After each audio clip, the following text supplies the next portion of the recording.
कहते हैं कि अक्सर आम लोग अपमान का बदला तत्काल ले लेते हैं, लेकिन महान लोग उसे अपनी सफलता की सीढ़ी बना लेते हैं। टाटा कंपनी को नई ऊंचाइयों पर पहुंचाने वाले रतन टाटा पर यह कहावत बिल्कुल सटीक बैठती है। टाटा सन्स में 100 से ज्यादा कंपनियां आती हैं। इन कंपनियों में सुई से लेकर स्टील, चाय से लेकर 5 स्टार होटल और नैनो से लेकर हवाई जहाज तक सब कुछ मिलता है। यहाँ हम टाटा ग्रुप के चेयरमैन रहे रतन टाटा के जीवन की एक ऐसी कहानी बताने जा रहे हैं जो सभी के लिए प्रेरणादायक है। कहानी जानने से पहले हम रतन टाटा के बारे में जान लें तो इस कहानी को समझने में और आसानी रहेगी। जैसा सभी जानते हैं कि रतन टाटा अब हमारे बीच नहीं रहे। वो हमें 86 साल की उम्र में अलविदा कह गए। रतन टाटा की जिंदगी उतार चढ़ावों से भरी रही है। उनका जन्म 28 दिसंबर 1937 को हुआ था। वे टाटा समूह के संस्थापक जमशेद जी टाटा के दत्तक पोते नवल टाटा के बेटे हैं। रतन टाटा ने IBM की नौकरी ठुकराकर टाटा ग्रुप के साथ अपने करियर की शुरुआत साल 1961 में एक कर्मचारी के तौर पर की थी, लेकिन साल 1991 आते आते वे टाटा ग्रुप के अध्यक्ष बन गए। 2012 में वे रिटायर हो गए। रतन टाटा ने अपने 21 साल के राज में कंपनी को शिखर पर पहुंचा दिया। कंपनी की वैल्यू 50 गुना बढ़ा दी। वो फैसले लेते गए और उन्हें सही साबित करते गए।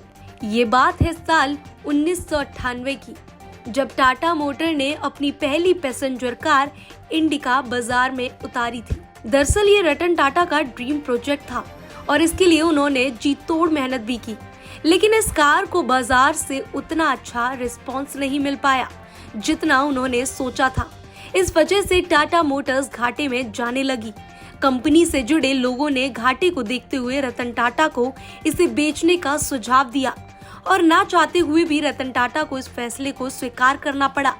इसके बाद वो अपनी कंपनी बेचने के लिए अमेरिका की कंपनी फोर्ड के पास गए।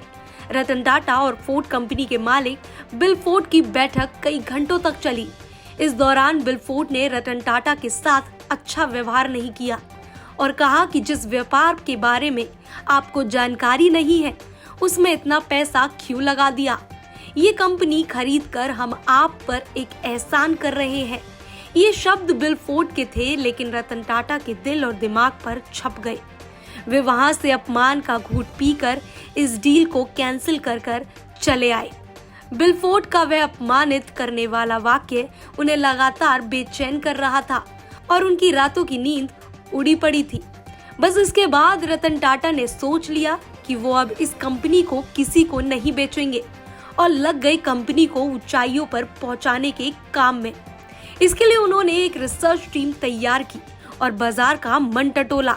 इसके बाद की कहानी सभी को पता है कि भारतीय बाजार के साथ साथ विदेशों में भी टाटा इंडिका ने सफलता की नई ऊंचाइयों को छुआ। तो वहीं इस घटना के बाद से फोर्ड कंपनी का पतन शुरू हो गया।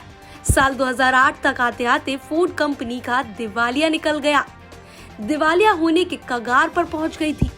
मौके की नजाकत को समझते हुए रतन टाटा ने फोर्ड की लग्जरी कार लैंड रोवर और जैगुआर बनाने वाली कंपनी JLR को खरीदने का प्रस्ताव रखा, जिसको फोर्ड ने स्वीकार भी कर लिया। उस समय बिल फोर्ड ने रतन टाटा से वही बात दोहराई जो उन्होंने रतन टाटा से पहले कही थी, लेकिन इस बार थोड़ा बदलाव था। उस समय बिल फोर्ड के शब्द थे, आप हमारी कंपनी खरीदकर हम पर बहुत बड़ा एहसान कर रहे हैं। आज JLR टाटा ग्रुप का हिस्सा है और बाजार में बेहतर मुनाफे के साथ आगे बढ़ रहा है। रतन टाटा चाहते तो उसी समय बिल फोर्ड के साथ हुई मीटिंग में उनकी बात का जवाब दे देते, लेकिन कहा ना कि महान लोग अपनी सफलता से लोगों को जवाब देते हैं। ऐसे थे रतन टाटा, एक प्रेरणादायक व्यक्ति।